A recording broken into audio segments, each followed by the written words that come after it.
Good morning. Morning, Morning. ladies and gentlemen, members of the media. Welcome to this live briefing where the ANC consolidates its communication about the outcomes in The Hague on a case that was pushed by the Republic of South Africa. This morning we're going to communicate and share our statement on that, which is already with you. I am joined here to my left by the Deputy Secretary General, Comrade Nomvula Mokonyane, who also heads up the International Relations NSC subcommittee. Next to him is a fellow well known to you, who is our deployee in government in his capacity as Minister for Justice and Constitutional Development, Comrade Ronald Lamula, member of the National Executive Committee, member of the National Working Committee, who was also entrusted with the difficult responsibility of representing our government and leading the team to The Hague. Without any waste of time, over to you, DSG.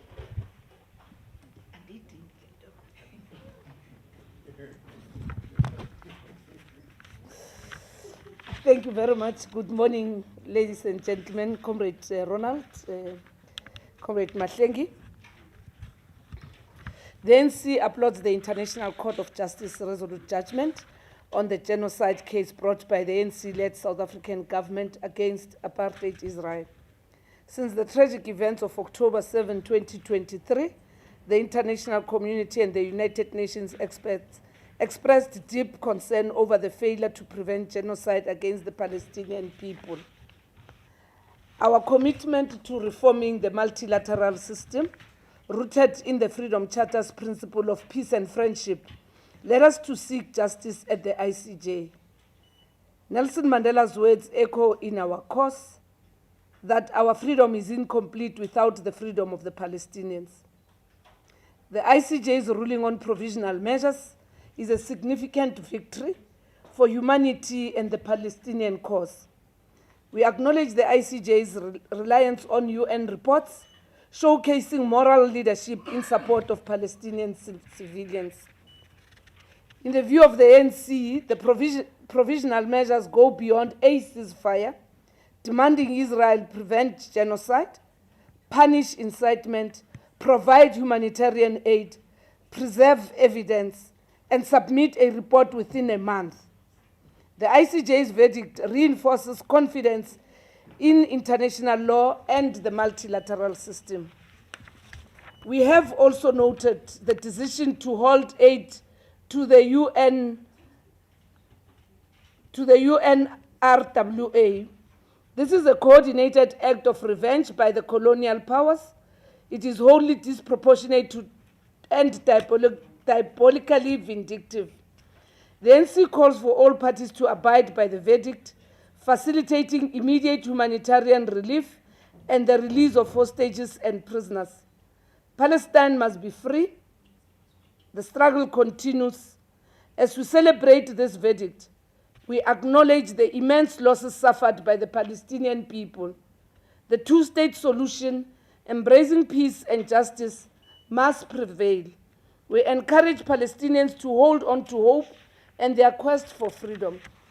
Global protests against this genocide mirror the anti-apartheid movement. We build a global movement against Zionist Israel, ensuring ICJ verdict implementation. We urge peace-loving people worldwide to persist until Palestine is free. The struggle continues. Thank you very much.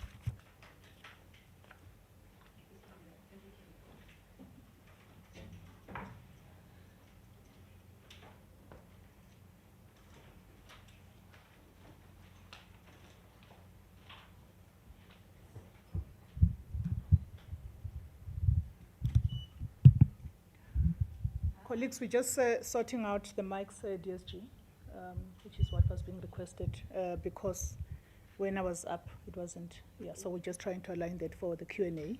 Thank you very much, colleagues. The DSG has read out our statement. We will have Comrade Ronald speaking to some of the questions that are going to be shared or asked by yourself. May I at this point then turn to members of the media? Please go ahead. Okay, thank you, Sister Mahlengi. It's sort of fellow from KFM News. Minister Lamula, I just want to find out if you will still be going to the ICC, because I do remember there was a time that you said that you still want individual people from Israel to be held accountable for the genocidal acts taking place against the Palestinian people. I'm going to request, thank you very much, Kaya. I'm going to request that we just do a round of questions and that when the leadership responds, they use the podium. We've now adjusted these, so we're going to do it that way. Can I see extra hands, ENCA, and followed by newsroom? All right, thank you. Moloko Moloto here from ENCA. Presumably you have had time to study that particular verdict, Minister Lamola, and with some people saying that actually it doesn't explicitly cause for a ceasefire, but as some would argue that we need to read beyond the letter and also get to understand the spirit. What is your impression or your interpretation with regard to the prayer of ceasefire that we have made before the court? Has it been answered as far as you are concerned? Thank you very much. You are covered. Okay, I'll turn to my left. About power. Gosnati Shazi from Tower FM News. We just wanted to find out from the ANC, and this can be answered either by UTSG or Mr. Lamula, just with regards to the economic implications of us taking Israel to court. Of course, ANC, of course, have been partisan supporters of Palestine, but we've already seen reports that the national air carrier, Yasser Israel, is set to stop direct flights to South Africa. So my one question is the ANC not scared of the economic implications, or would you say the end will justify the means in terms of us supporting Palestine in their struggle liberation? Thank you very much. Thank you very much. I am going to take one last hand. If there is a need for a second round, we'll then consider it then. ENCA? Oh yes, just a follow-up. I think the threats of sanctions, Minister, you were quoted in some instances where you were saying there were some who were even threatening us with sanctions. If you can just expand there in terms of who these countries were and specifically what were they. We know AGOA is up for renewal next year. If that is part of the threats that are coming, having also seen the letter by the Congress people in the United States, over 100 of them who have written to the US State Secretary, calling South Africa's decision to approach the court disgusting. If you can just speak to that. Thank you very much. I think let's take that round and allow the DSG first, and then followed by Comrade Lamula. Thank you. Thank you very much for the questions. On the issues related to the economic implications and what we have seen being done in terms of the withdrawal of flights, we knew that the action that we have taken and that we fully support will actually have those who will feel disappointed by us, but ours is a principled position that we took. But we are also quite aware that the support to the ANC-led government has also been overwhelming and beyond just one or two countries. At some point, we will share with you that kind of support. We all need each other when it comes to economic opportunities and investments. We are a market, and we also are a highly resourced country with our rich minerals and capabilities, as well as with many other new friends. It can be correct that when we take a decision that is a decision informed by our own life experience, we can then be threatened. Even with what is coming out of the Congress people, we've also welcomed the adverts that were put by the other communities and structures in the United States and world over that have supported us and even condemned what is actually being perceived as a United States kind of a position. This is a struggle, and it does have casualties, but we do believe that through our own relationship with those countries, we shall engage them, we shall persuade them, we shall make them to appreciate. But of course, as what Comrade President had said in France, we're not beggars. We also are a fertile ground for other economies to grow. And we also have other friends in the world that can also help South Africa to fight poverty, to fight unemployment, to grow our economy. There's no big brother in this. There's a whole call that let there be peace and friendship.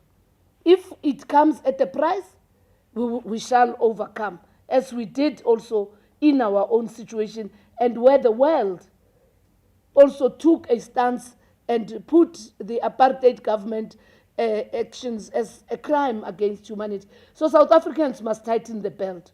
The struggle continues.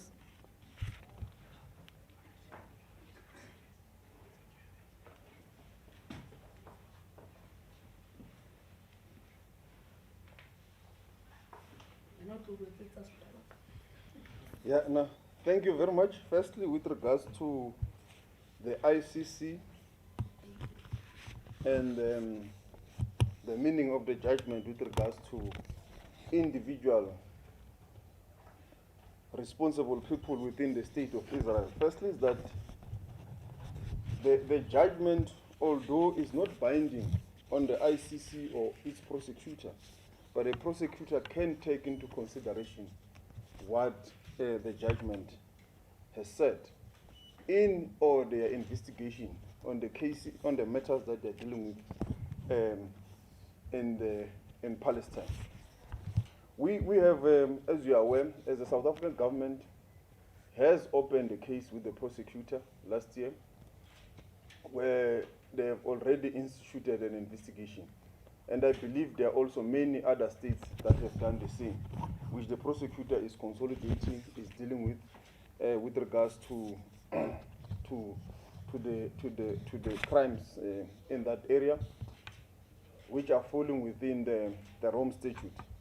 I also had an opportunity to meet the prosecutor in early December last year, when I attended the conference of state parties. We had one-on-one engagement because of our express view that we expressed in the conference of state parties about the selective resources that the ICC has been putting, and also the fact that this case of Palestine has long been opened with the ICC by other countries long before us, but the ICC has moved ahead on other matters and not putting the same level of resource and commitment to this one. And the prosecutor committed to the South African government in that meeting that they are putting resources, they are doing everything, and the investigation is ongoing. And I believe that he also issued statements to that effect when he visited some parts of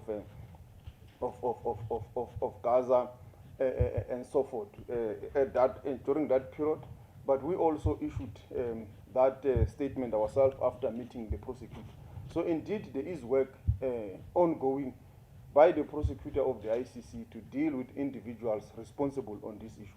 But if you also have now seen the judgment, it also says the state of Israel must prosecute with individuals that have been inciting genocide, violence, and so forth. So the judgment itself also directs that the state of Israel must do so. The judgment that we're talking about, that they must take actions to prevent it from happening, this genocide which is within the convention. What is the interpretation with regards to the ceasefire? Firstly, I want to bring to the context that now that we have all read the judgment, we have had an opportunity to read the judgment, I just want to bring context that the court, how it operates, it has got a discretion. And its discretion is wide. If you look at all judgments the court has delivered, not only the South African one, whether you talk about the Russia judgment, the other ones that it has delivered, it has not taken word by word what the state had requested. But with the state of South Africa, with our judgment, the court has almost taken almost most of the prayers that we requested for. The only thing is that with regards to the ceasefire, it did not use the same words that we put, but it's exactly what we had requested for. And Minister Pandor explained it there that there is no way that you can allow for humanitarian aid without a ceasefire and so forth. So, in a different wording, we can say, if you say, if I want to say don't destroy a house, and I say to you, instead of I say don't destroy a house, I say to you, please don't remove bricks, don't remove doors, don't remove windows, and don't get in and do anything to that house. Without me saying don't destroy the house. I've said that. I've still said, please don't destroy that house. So if you look at the judgment, all the things that it says, it amounts to a ceasefire. It says, do not commit acts that are genocidal, don't incite, hold accountable those that are inciting violence, allow humanitarian and all that. All those things, look at them cumulatively, they amount to a ceasefire. So we have achieved the objective of our submission. So in our view, our prayers were responded to by the court, and the court has granted us what we had requested. So we have achieved that. And the commentators that across the globe, there is consensus, even by international relations experts, by diplomats, by all commentators in the globe, there is consensus that indeed this amount to what South Africa had requested for the state of Israel to cease fire. The only ones who are interpreting the verdict differently for the sake of propaganda is the state of Israel. They have always been running the war in a form of propaganda until South Africa submitted the papers, and the world has viewed this differently. So they have not changed. They are still running it, responding in a propagandist way, instead of dealing with the facts and the true factual outcomes of the case, which is what we call for them to do, and to respond and comply with the court judgment.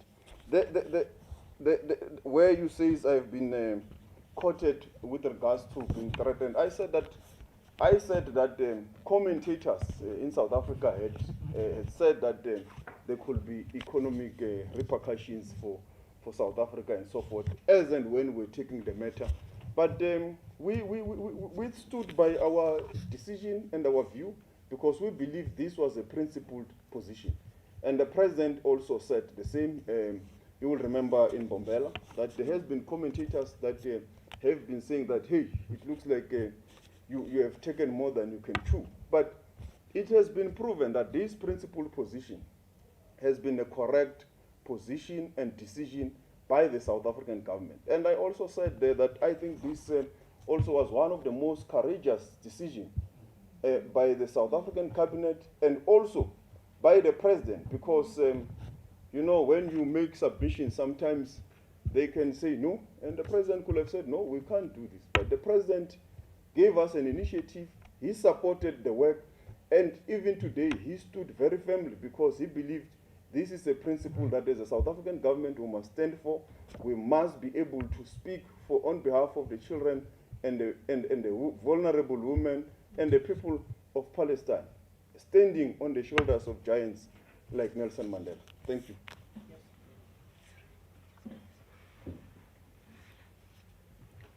Thank you very much, Comrade Ronald. I am going to indulge any other colleague who wishes to ask something from the DSG and Comrade Ronald. I see ENCA is quite active this morning. Over to you, Muluku. We get paid to ask these questions. Correct. I must work. You must work. So I just need your comment with regard to the statement issued by the United Kingdom here, the British government, through a statement that they issued yesterday in reaction, the Foreign Office, in in reaction to that judgment, and I will just quickly read out. They basically are saying that that particular judgment isn't helping things. And they are saying we respect the role and independence of the ICJ. However, we have considerable concerns about this case, which is not helpful in the goal of achieving a sustainable ceasefire. My question is, in the context of the role of multilateral institutions, which we know were established by following the Second World War and all that, some of them.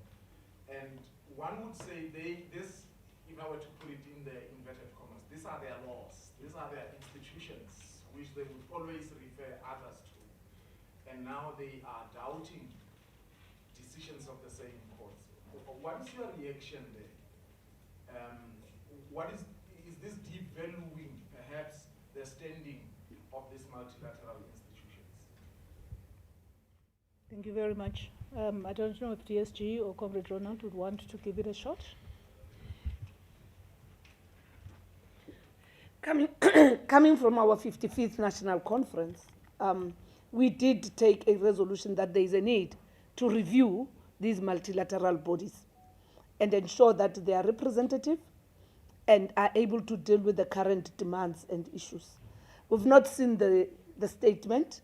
However, I think all of us have to now welcome what is the product. It is also quite heartening to hear that the same people that have been defending these bodies are now actually having reservations. We went there understanding that we still want to insist that there is a reform of the United Nations Security Council. There's a reform on how the General Assembly takes resolutions.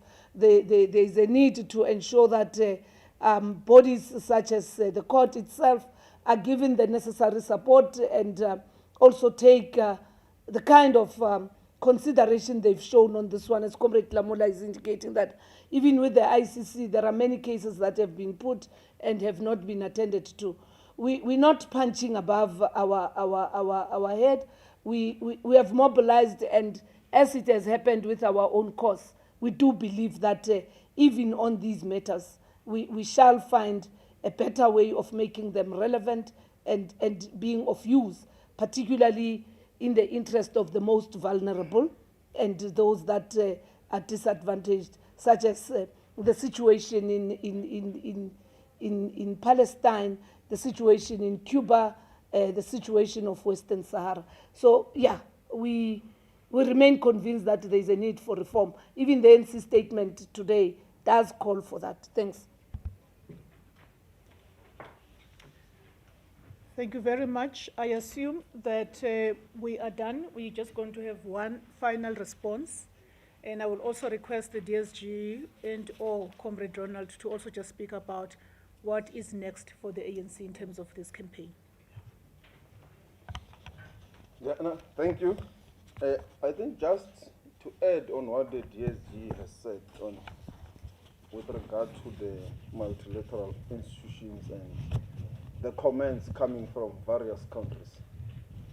What we have observed is that, like the comment you are referring to from the British government, is that when they want to comment, we have submitted an 84-page document. There is a judgment, well detailed and well reasoned. So a general comment to say the judgment is not helpful is not a helpful critique. They must be able to be specific, because we are specific when we make our submissions, that we believe that the judgment is going to help with the humanitarian, because it has called for the state of Israel to stop genocidal activities, to stop incitement and so forth and so forth. So the judgment is detailed, it's specific, it's well reasoned and articulated.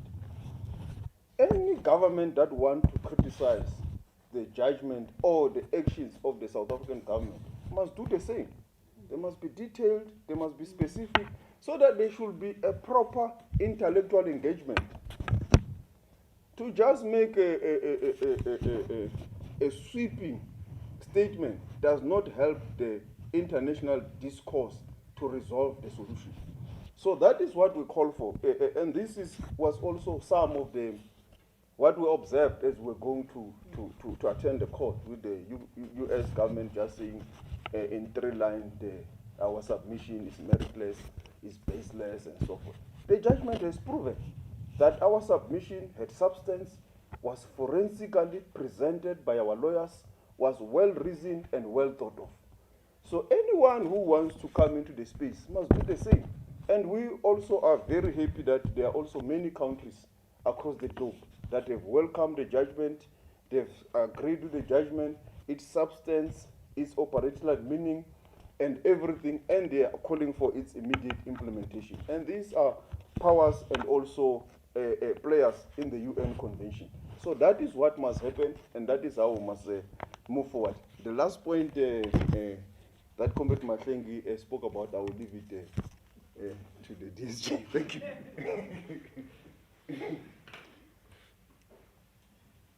After reading the statement, I did say the struggle continues and our solidarity work has to be intensified. We will be engaging with different sectors and formations here and abroad to look at mobilization of support, particularly on humanitarian aid. We will also be working together with our own comrades and friends locally and internationally on possibilities of us being able to continuously get the update. Remember, the ruling also says the South African government must be finished with the report. So we will also use the processes that we have had of mobilizing and consolidating the support to then get an update and be able to map out the way forward. Of importance, until there is everlasting peace in Palestine and until there's an implementation of a 2-state solution, the struggle is not over for the people of Palestine. And up until the Israeli apartheid government is held accountable for the deaths of so many people, children who were killed in a pediatrician ward, women being killed and women being opened their bellies as they are carrying their own unborn babies. Those are the things that we will continue to raise awareness, because the court decision is not the end about the cause for a free Palestine. Thank you, DSG. Thank you, Comrade Ronald. With that, ladies and gentlemen, we are adjourned. Look out for the exact time for the next live briefing. Thank you very much.